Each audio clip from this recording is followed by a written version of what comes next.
Here I'm showing the green creatures from my artifact deck. These are either from the Scars of Miradan block or the Miradan block.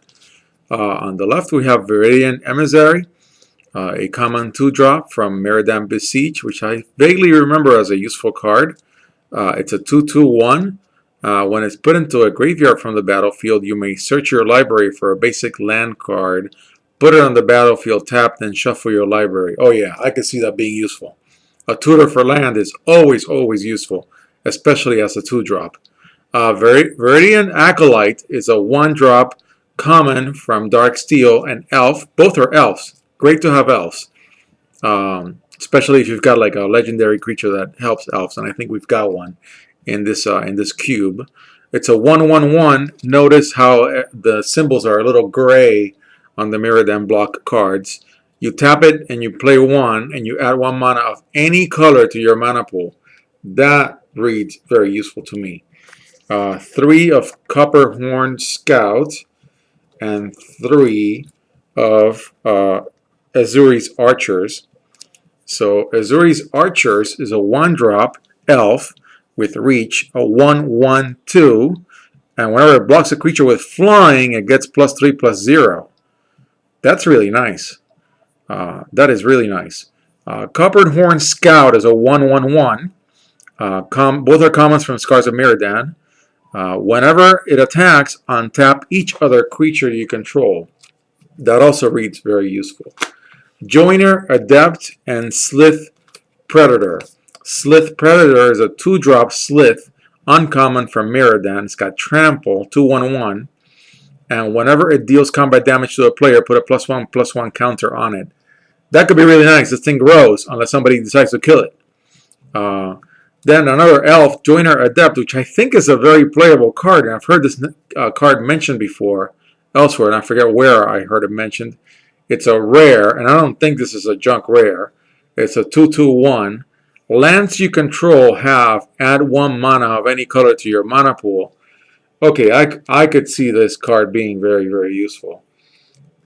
Then we've got a full playset of Sylvok Explorer and 1 of Tel-Galad Chosen. And then in the case of Sylvok Explorer, it's a 2/1/1. It's human. If you tap it, that means you don't attack with it. Add to your mana pool 1 mana of any color that a land an opponent controls could produce. A little restrictive. It's a common from Fifth Dawn. Tel-Galad Chosen is a 2/2/1. It's got protection from artifacts. Now that is very useful in an artifact cube, and that's why I really like having this these concentrated cards that are fighting each other with the same conditions. 3 of Carapace Forger, incredibly enough, and 1 Tangle Asp. I opened a whole booster box of Scars of Miradan, and I didn't get a single one of this card, which is not common to miss a common in a booster box, but it is a large set. I guess in a large set you can have that in a booster box. Tangle Asp, 2/1/2. Snake, common, Fifth Dawn. Whenever Tangle Asp blocks or becomes blocked by a creature, destroy that creature at end of combat, which I think it's called Death Touch these days. 2/2/2 for Carapace Forger, that's clean. An elf, also clean. It's got Metalcraft, it gets +2/+2 as long as you control 3 or more artifacts. So that's really nice. It's great if you get to play Carapace Forger later in the game. Viridian Joiner, it's a 3/1/2. Viridian Shaman, I've got 2 of them. I'm dropping cards back here. Viridian Shaman is an elf, and so is Viridian Joiner. Viridian Shaman is a 3/2/2. When it comes into play, destroy target artifact. An uncommon from Miradan. I like to see that being very useful. In the case of Viridian Joiner, if you tap, that means you don't attack with it. It's a 3/1/2. You can add an amount of green mana to your mana pool equal to its power. So if you equip it, this could be a really nice mana pump. Here's Azuri, Renegade Leader, and here is Eternal Witness, both very playable cards. Eternal Witness is considered a modern staple. I used to have it in my little Modern Staples mini cube, and now I brought it into this one. It's a 3-2-1. When it comes into play, you may return target card from your graveyard to your hand. That's useful. Uncommon, 5th Dawn. Very pretty artwork. Was also used for one of the theme decks. Uzuri, it's a legendary. Renegade Leader, 3-2-2. For 1 mana, you can regenerate another target elf. Very useful. It's a rare from Scars of Mirrodin. And then for a total of 5 mana, elf creatures you control get +3/+3 and gain trample until end of turn. Boy, if you got like a bunch of elves laying around and you're able to drop 5 on this thing, you can cause a real elf riot. Viridian Lore Bearers, 2 of them. And then a full playset of Tel Galad Exile. Tel Galad Exile is a common from Mirrodin. Troll Warrior, 4/2/3. For 1 green, you can regenerate it. Again, just like all these other cards in Mirrodin, you have to look at the image and say, okay, that's a tree, therefore it's green because it's completely gray. Then Viridian Lore Bearers is an elf, and for 3 green, again, another gray tree, you know it's green. If you tap it for 3 green, target creature gets +X/+X until end of turn, where X is the number of artifacts your opponents control. This would be great if you were playing a bunch of opponents in Two-Headed Giant or any of the other multiplayer formats like Commander. But it'd be really good if all players decided that they wanted to play artifacts. If they did, and then it's useless to have this 4/3/3 uncommon from 5th Dawn with that ability. You wouldn't want to tap it. 2 of Tel Galad Outrider, and 1 of Uzuri's Brigade. Uzuri's Brigade is a rare from Scars of Mirrodin, a 4-drop 4/4. That seems clean, and it's even got Metalcraft. Uzuri's Brigade gets +4/+4 and has Trample if you control 3 or more artifacts. That is really, really nice. It's almost like self-soul bond, so you don't have to soul bond with anything, and you still get this ability. So this is very similar to Wulfur Silverheart from Avacyn Restored, but you don't have to use Soul Bond. Tel Galad Outrider is a 4/3/1 with protection from artifacts, a common from Darksteel. It's nice to have protection from artifacts in an artifact cube because you're getting mirrored left and right. 2 of Fangren Hunter. We're getting into the heavy drops. It's a 5/4/4 with Trample. Almost a vanilla creature, except it's got Trample. That's very useful.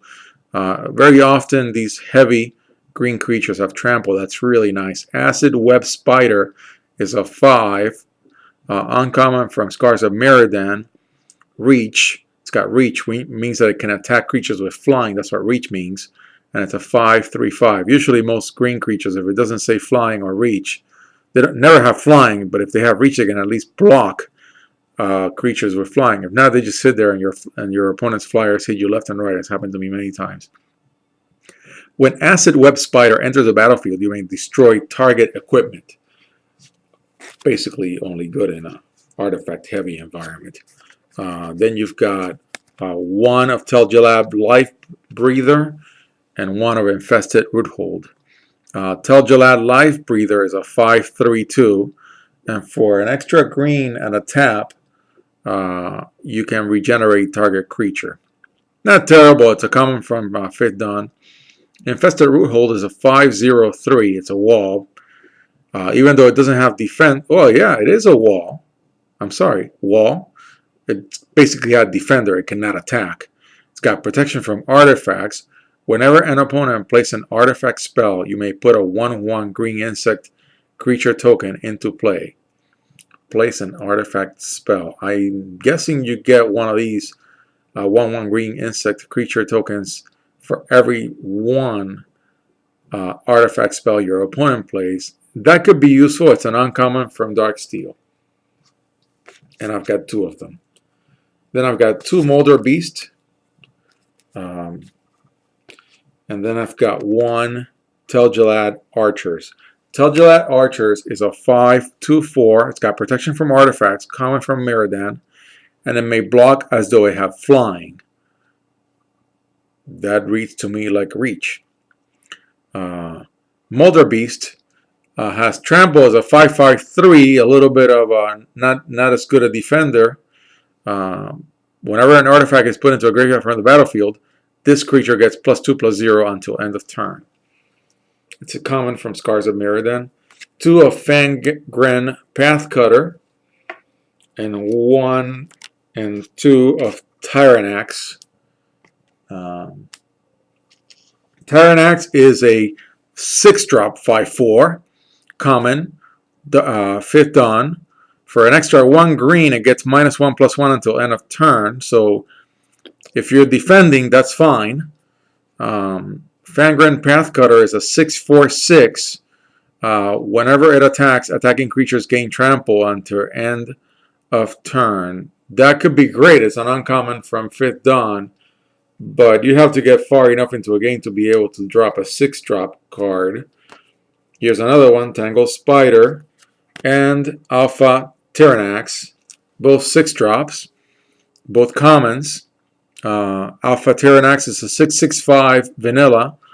That's not bad. It's a 6/6/5. No complaining about that. Doesn't have any special things. You know, it doesn't have reach, doesn't have trample. But it is heavy and it's fairly costed. Tangle Spider 6/3/4, not fairly costed, common from 5th Darksteel. And you may play at any time. You could play an instant. And I think in the modern cards, this is called Haste. Tangle Spider may block as though it had flying, so it's got haste and reach. And I've got 2 of them. Then I've got Gruff Skither and 2 of Wormskin Forger. Now we're really getting heavy with Wormskin Forger. It's got 7. It's a 7/2/2 elf, common from Mirrodin. When it comes into play, distribute 3 +1/+1 counters among any number of target creatures. That could be useful, but boy, you're dropping a 7 for only 2/2. And, you know, if you're getting +3/+3 out of this thing, you're really doing a 7/5/5. That's not that great. Gruff Skither is a beast. If you like beast tribal, this would be one of them. 6/3/3. When it becomes block, you may return target card named Gruff Skither from your graveyard to your hand. That's not terrible. It's common from Mirrodin. Then a rare Living Hive 8/6/6 with trample. If you get this far into a game and you drop this thing, that could be nice. Whenever Living Hive deals combat damage to a player, put that many 1/1 green insect creatures tokens into play. That's really nice if you get that far into a game, and I love the artwork. It's very pretty.